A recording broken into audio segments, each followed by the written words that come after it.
from Callaloo Studios in New York City. You are listening to Let's Take It Offline with your host, Kishshana Palmer.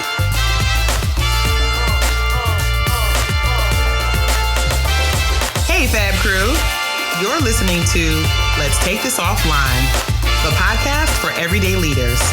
Part inspiration, part sit down, let's have a conversation. Here's where you'll find the real deal about living well and leading well. I'm Kishshana Palmer, your host and resident leadership whiz. What happened in the meeting after the meeting? We talk about it all on Let's Take This Offline. Don't forget to subscribe, download, and leave a comment so we can keep the conversation going.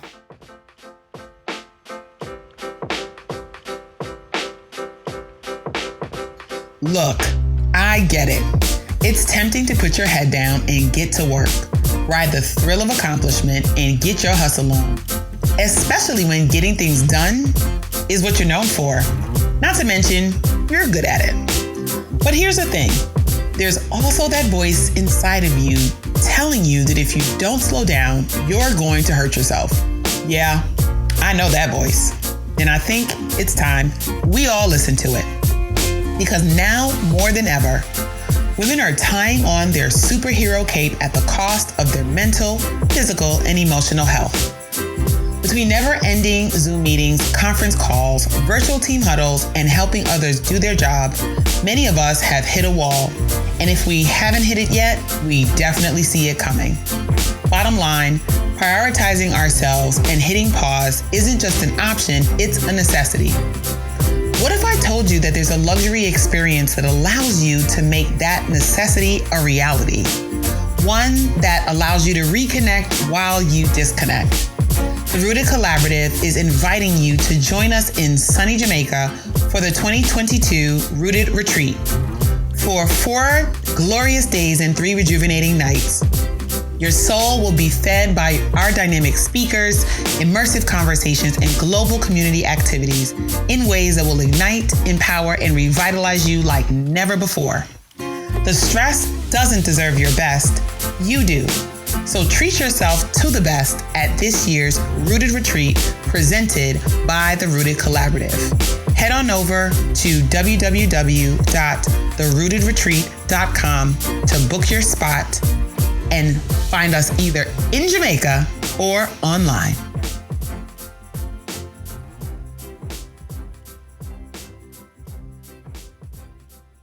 Hey y'all, it's Kishshana. I am back in your earbuds, and we are back for another episode in our 4-part series, Grow Where You Are Watered. This is a special summer wellness series powered by our friends over at Bloomerang, where I'm talking about what I've been learning, what's been bubbling up for me and for many of my clients, for you as listeners, things y'all have been dropping in my DMs, what I've been hearing when I've been on the road at conferences, around what we're really grappling with as it relates to our wellness and well-being as leaders. So in episode 1, I talked about focus and planning versus pause. And in episode 2, I wanted y'all to start contemplating the question, are we well?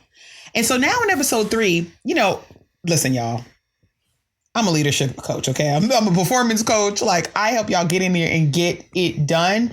And so it wouldn't be a Kishshana Palmer story, a Kishshana Palmer party. You wouldn't be in the Kishshana-verse if we weren't talking about how to activate on this idea about thinking about your wellness. And so I wanted to take it from a different perspective today and talk to y'all a little bit about what it means to be in the leadership seat, whether you are a leader by name, CEO, executive director, VP, chief development, chief sales, chief strategy, or whether you're a leader in your faith-based organization, in your social organizations, or you're a leader at home.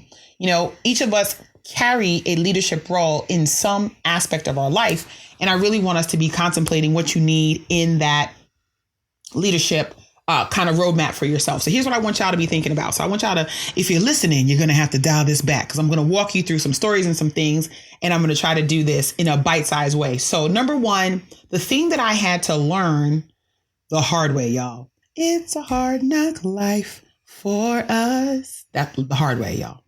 Was that it's critical to set your leadership foundation.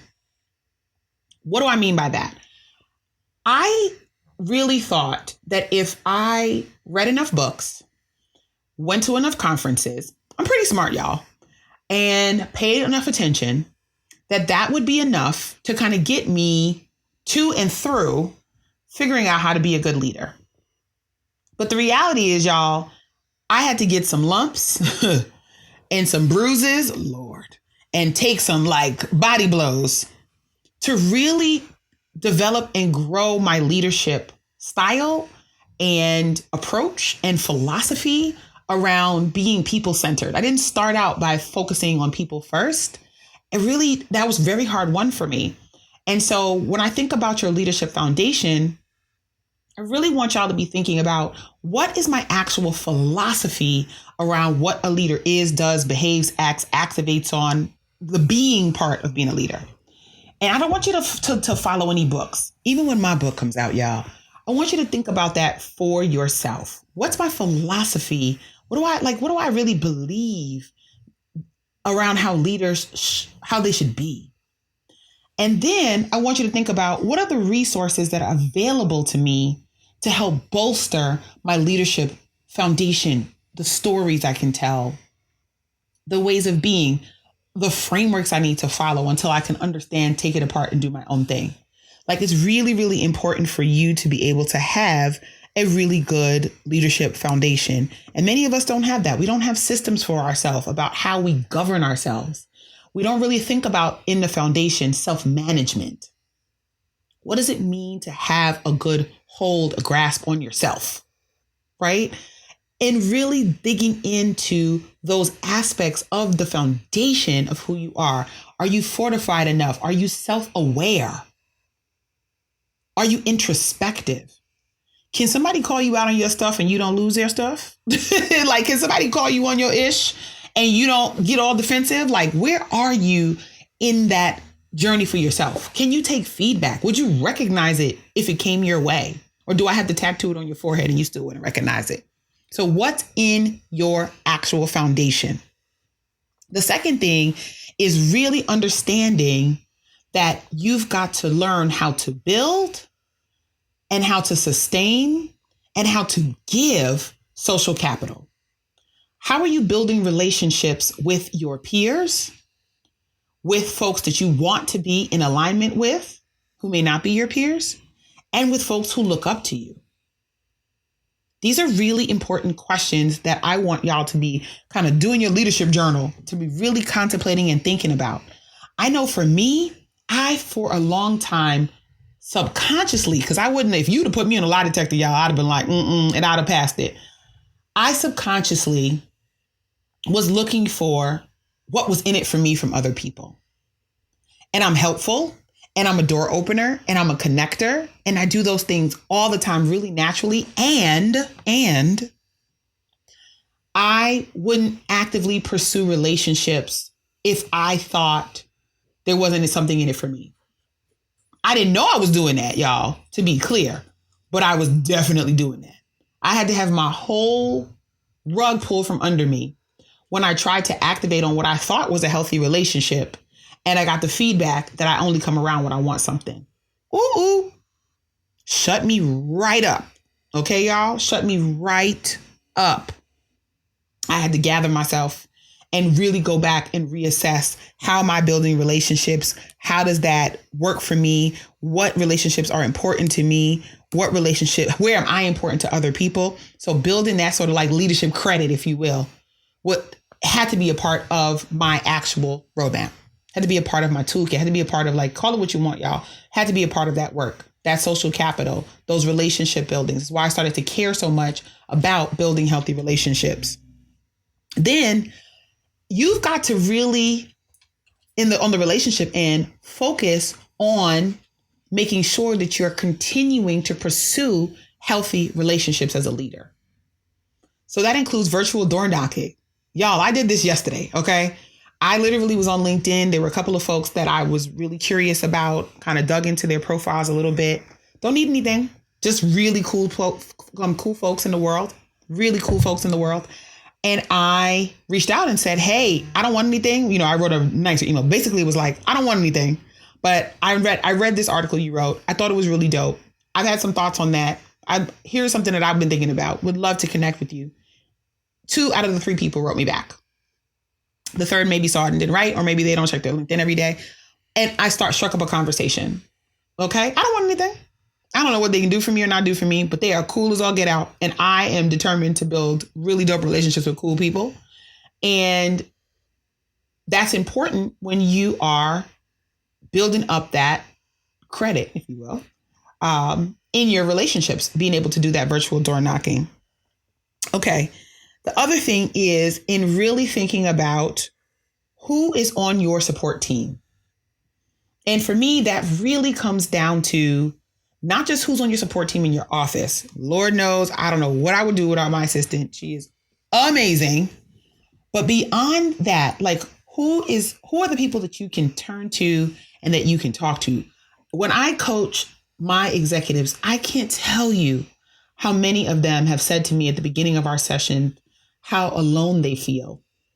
And when I asked them, well, talk to me about, describe to me the peers that you have that you reach out to who do similar things to what you do, who would understand, instinctively how you're moving in the world. The number of them that say, I don't have that person, or I haven't had time to connect, or Kishshana, I'm so overwhelmed and so underwater that like, I don't even know where I would get space to be able to do that. And I have had to then help them build an action plan, literally, y'all, in the calendar on how they're going to be able to make time to reach out for folks. So who's on your support staff? Who's on your support team? Who's ensuring that you've got what you need to show up powerfully? And they're not always the most obvious folks. So I want you to think about who's dropping that inspo in your Instagram DM, sending you those reels that make you laugh and, make you think. Who's always tagging you in the good stuff on Facebook or on LinkedIn? Who drops a little something on your DoorDash? Y'all know gifts are my love language. And so I'm always here for a little DoorDash and a little Cash App.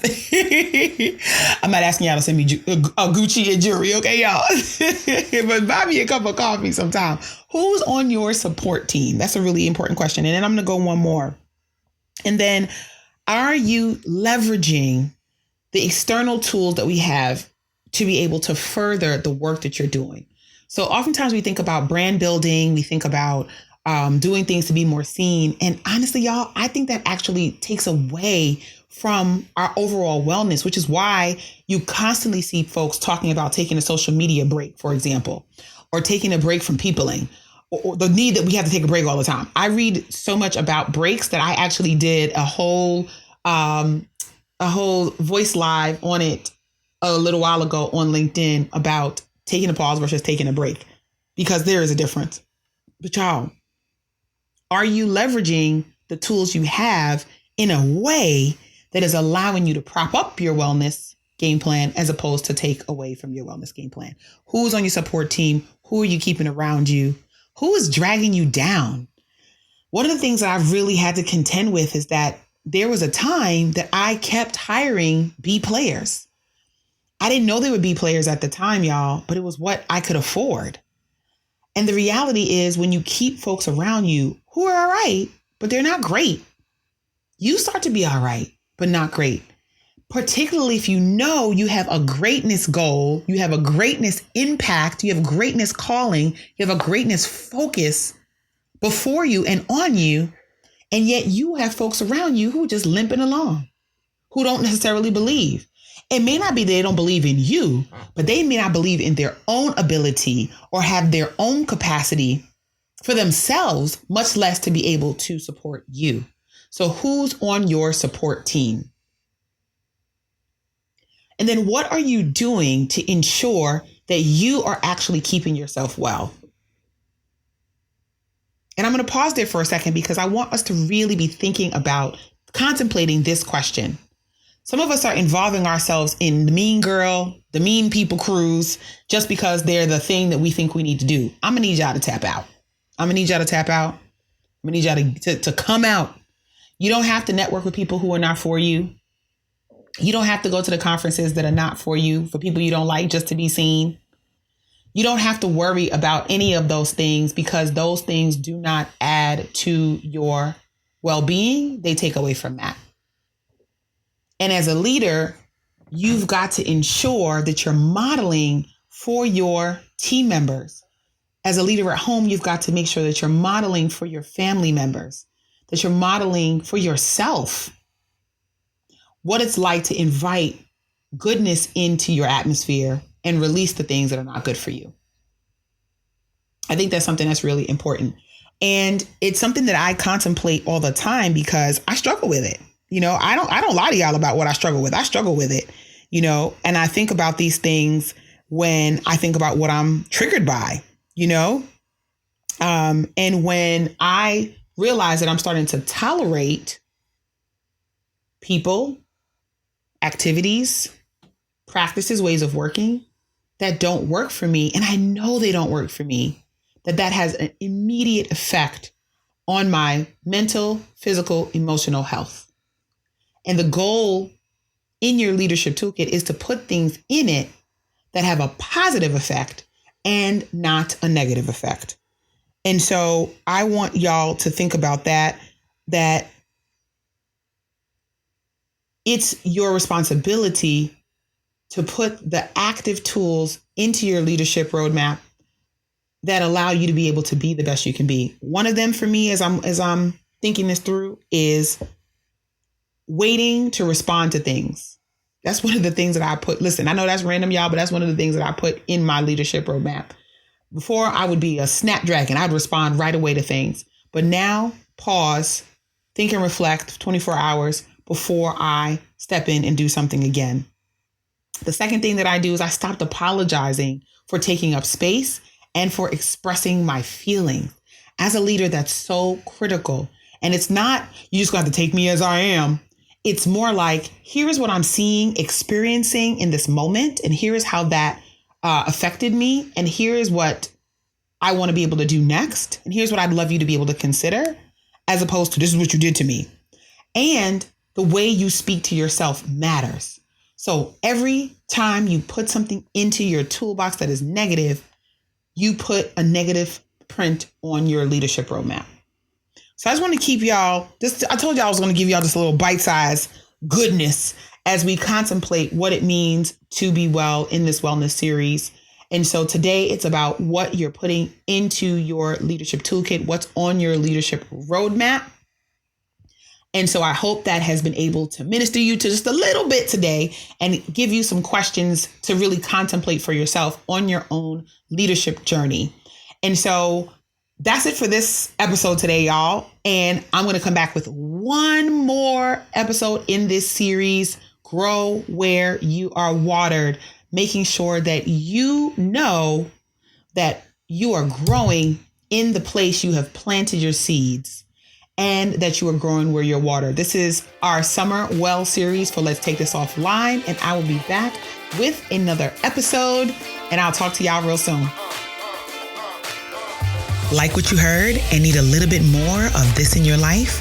Well, I want you to head on over to Kish Camp, my virtual camp for stressed out managers who are looking to manage people better and lead with confidence.